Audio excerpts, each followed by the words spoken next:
White House on damage control. A rough week in Washington, D.C. for President Obama's administration, surrounded by controversy in the IRS scandal targeting conservative groups, the release of emails in the Benghazi talking points. Today, we're sitting down with representatives on both sides of the aisle to get their take on where the White House goes from here. Plus, our political insiders weigh in on this edition of Indianapolis This Week.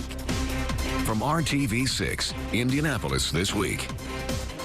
Thanks for joining us. I'm Erica Fly. President Obama assures those who are responsible for the IRS targeting conservative groups will be held accountable. This week, he spent 2 days speaking to the press about the issue.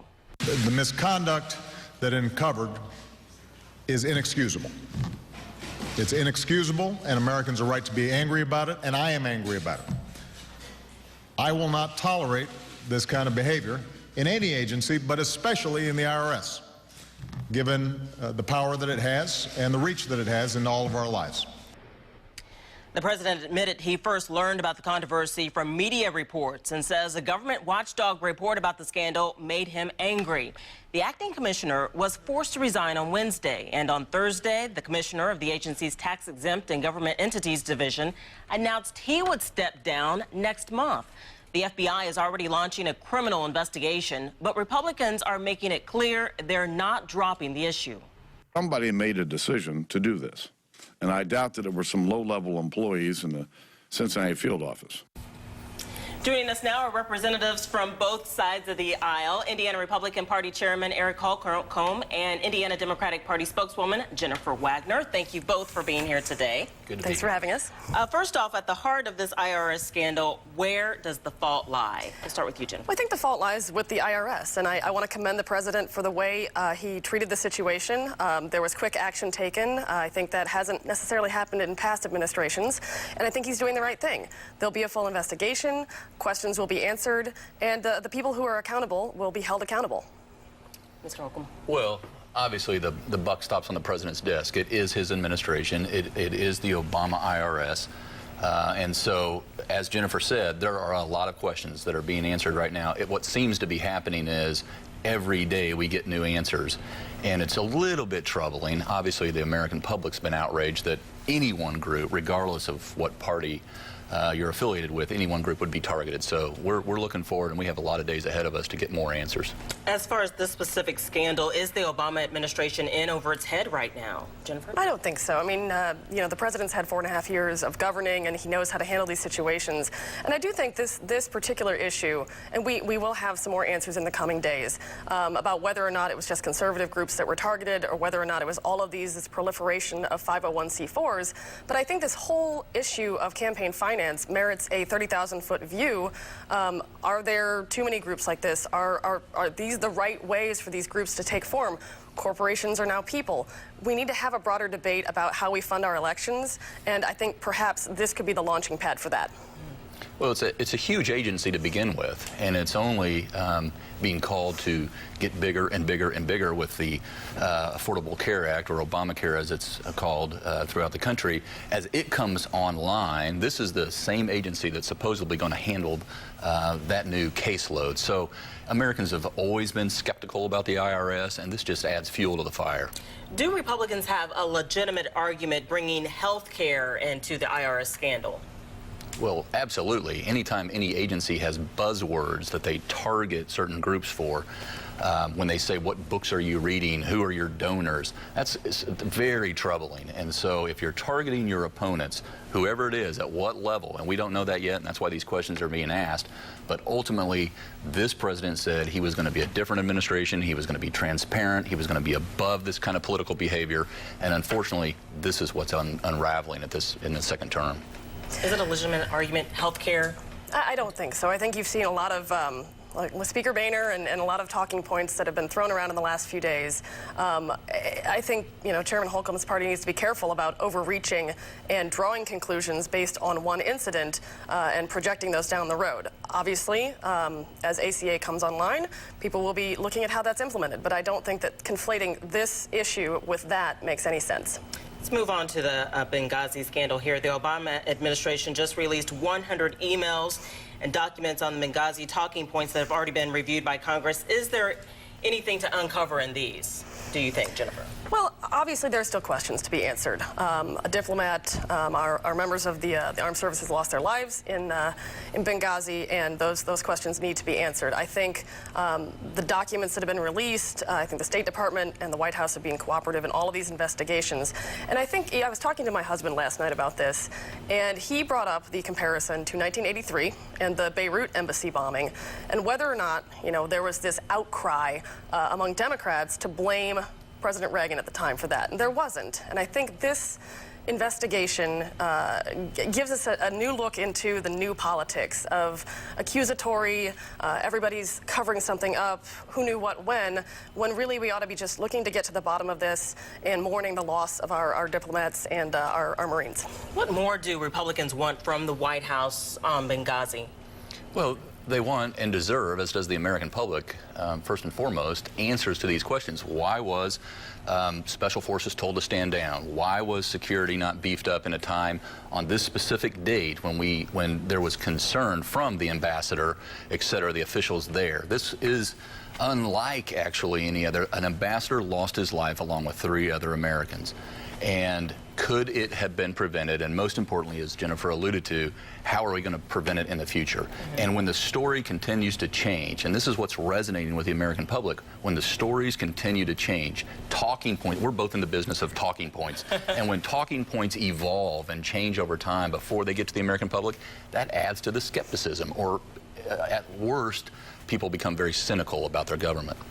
This is clearly a rough chapter for the Obama administration right now, but does it define his second term? We were talking a little bit about this off camera. Does it define his second term? Well, no 1, 2, or 3 events probably define you ultimately, especially this early in a second term. However, second terms are tough by the very nature, and we can see that looking back into both parties. This is when new groups of folks come to the administration and work, and they're doing their jobs, and then over time, certain things just shake out, and you have to address those. So. No, there's plenty of things that will define this president. These will either define or refine him according to how he reacts to them. In our final seconds, Jennifer, what do you think? Does it define the second term? It does not. We went 4.5 years and barely a blip of any sort of issue like this. And Eric's right. If there's a continued momentum of this kind of thing, but there won't be. President Obama's in charge of his administration, and I think we'll look back and see these as blips on the radar. All right, Jennifer, Eric, thank you guys so much for being here today. We really appreciate it. Thanks. You, Erica. And after the break, we're sitting down with our political insiders to get their take on the latest difficulties facing the White House. And joining us now are 2 of our political insiders, Democrat Laura Beck and Republican Jennifer Hollowell. We are continuing our conversation on the problems facing the White House right now. Ladies, where do you feel the responsibility lies in the IRS scandal? Jennifer, we'll start with you. Well, I mean, it certainly lies in the Obama administration. I think right now we've yet to see how far up this goes, but early signals show that it at least goes to some higher levels, and senior IRS officials knew as early as a year and a half ago that this had happened, and when they were questioned by congressional hearings and members of Congress, they refused to acknowledge that. So they lied or withheld information from Congress, knowing that conservative groups had been targeted by the IRS. And I mean, we have a long way to go, I think, to find out exactly how high up it goes, but it's a disaster. And let me just say, it's not a Republican issue or a Democrat issue. It's really an American issue. I mean, everyone should be concerned about this, because today it may be folks who, are on my side, but if this is allowed to stand and we just get rid of 1 or 2 people in the administration and nothing else happens, then, we're not really shaking things up. We're not changing the process. And in the years to come, it could be you, it could be you, it could be any other group. Mm-hmm. And so, I mean, I would say it is a real disaster for the Obama administration, but it's really bad for the American people, and we should all be concerned about it. Laura, where do you think the responsibility lies? I just want to know if you're devoting an entire show to the White House problems, because I would love to see that. We are.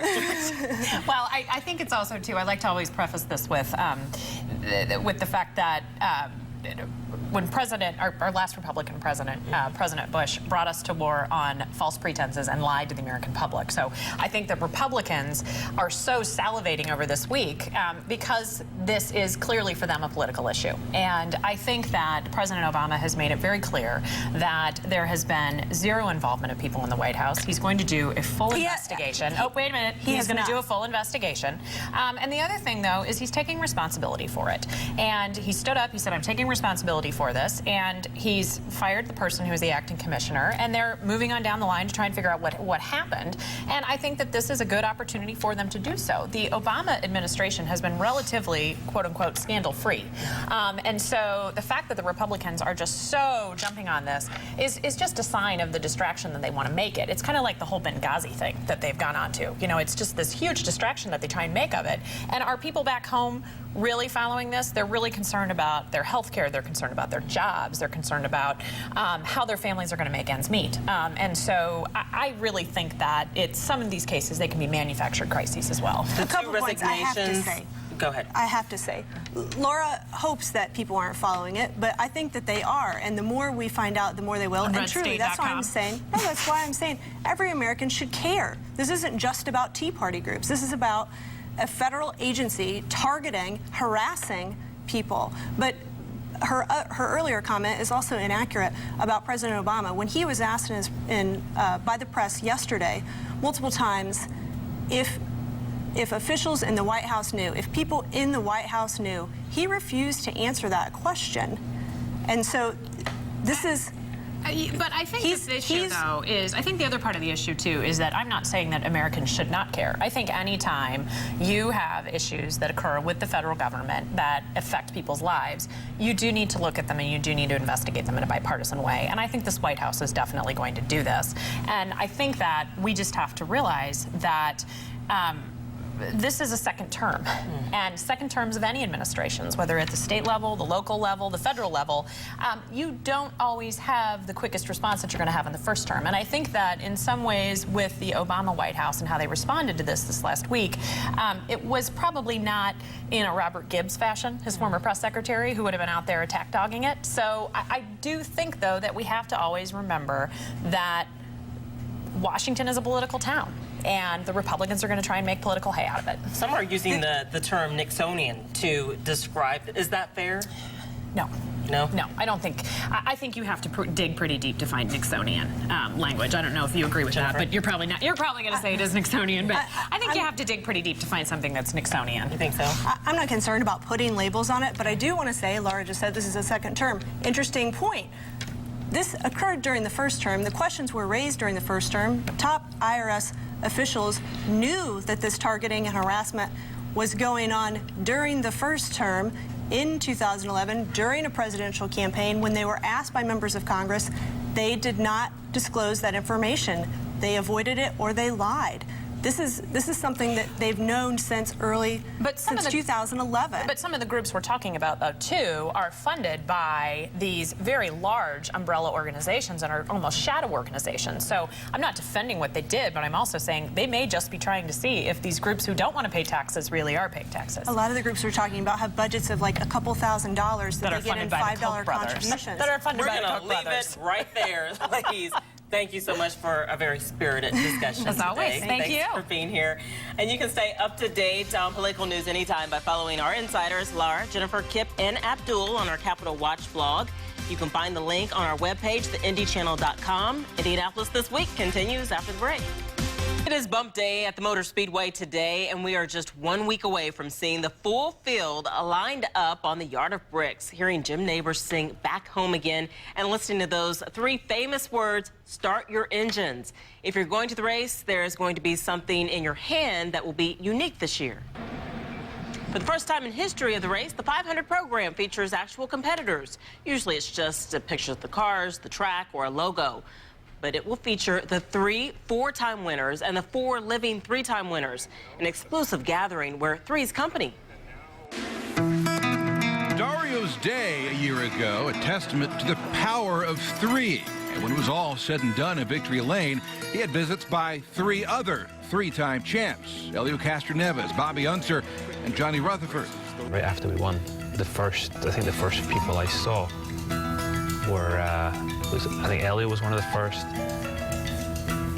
Uncle Bobby, and then Johnny, and I was like, really? That's kind of cool. It was like, welcome to the club. Yeah, it was. To think you have 3 of these things.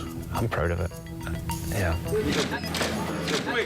Membership has its privileges, and recently in a makeshift studio, all 4 living 3-time champs posing in a Rolling Stone magazine-type photo shoot, producing images for this year's Indy 500 program. And for all 4, truly a picture-perfect moment.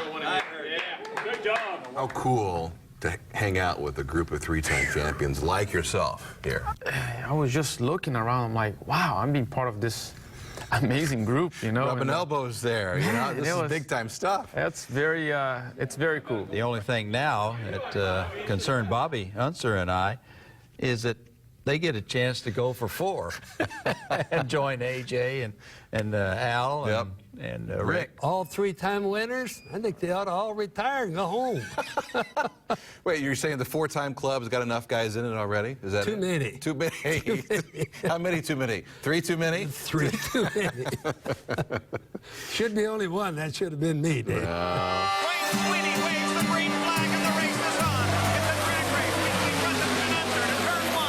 They were always motivated by the elusive 4th win. Rutherford won his 3rd and final Indy 500 in 1980, did it in the famed Yellow Submarine, leading 118 of the 200 laps. His 2nd win was a rain-soaked victory in 1976, as became the first driver to walk to victory lane. And his first, a real Texas shootout between himself and A.J. Foyt in 1974, which ended in Foyt having oil issues, and Lone Star Jr. in victory lane. All told, he had 24 attempts at being a 4-time winner before retiring after the 1988 race. Were you satisfied when you walked away with 3? No. You're never satisfied. Never satisfied. The question is, how long did it take to come to terms with, okay, I'm climbing out of the cockpit, I got 3, and gosh darn it, I should be pretty happy with that, you know? Yeah. A.J. Foyt had retired. Mm-hmm. Mario was retiring. Bobby had retired. Al Unser had just retired. And I'm sitting back in my motor coach thinking, what am I still doing? You know, all of the guys in my class are out now. The green flag is out, and the 1968 500-mile race is on. Bobby's story ends a bit differently. His breakthrough win came in 1968 in the Dan Gurney Eagle, followed by his own rain-soaked victory in 1975, and a 3rd and final win with Penske Power in 1981. He retired later that year after 19 500s, and a decision based on family, not fast cars. When you walked away, you had 3. That was hard. Dave, you could have gone for 4, but you decided that's it. I know that, and plus, I was probably as good when I got out of the car as I ever was in my life. Sure. I was smarter. I was very quick. The reason was I had a young son, Robbie. I have an older son, Bobby Jr., and I had missed his life in its entirety. And Robbie wanted to be a race driver. And I just said, I'm not going to miss the only other son that I have. I just wasn't going to miss that opportunity, because when it's gone, it's gone. Those are cool. Just smile real big. These days, they still smile through it all, with rings to show for it, although Dario never wears his, preferring to do so once he's retired. I wore my ring today, look. The first time ever. What? I wore my ring. The first time you worn the ring? I don't... Yeah, well, the guys, when they wear it, like JR and Bobby, when they wear the ring, I think it's so cool. I was told to wear it. I was told. He is, though, always ready to grab a helmet, strap it on, and go for another one. Same for Castor Nevins. It's their drive for more. But like Unser and Rutherford before him, what if? If it came to retirement and you're still stuck on 3. No, not that if. No bad if. No good if. Let's face it, though. We're all getting older. I agree. Listen, there is plenty of drivers just to be here would be happy. The car doesn't know it's going for 1 or 4, does it? It's not going to go any quicker. It's not like, you know, Good point. You can convince it, hey, we're going for number 4 here. Let's go. A little more would be good. I think it's the wrong time to ask that question, because I still have that desire. I still want to win more. and then we can discuss it when I retire. We'll talk about 5 in a couple of years. How about that? That would be nice. For now, they come in threes, whether they all like it or not. Looking back, though, no regrets. No regrets now. Three's fine. Oh, 3 isn't fine, but by the same token, come on. I mean, 3's all I could get right there. You know? Any advice for either Elio or Dario as they make this push for 4 at all? Yeah, quit now, so you've only got 3, and you'll stay with Bobby and I from now on. But it's not easy, you know. And the more you go at it, the harder it gets. And after the break, what you need to know if you're planning on heading to Bump Day today at the Motor Speedway.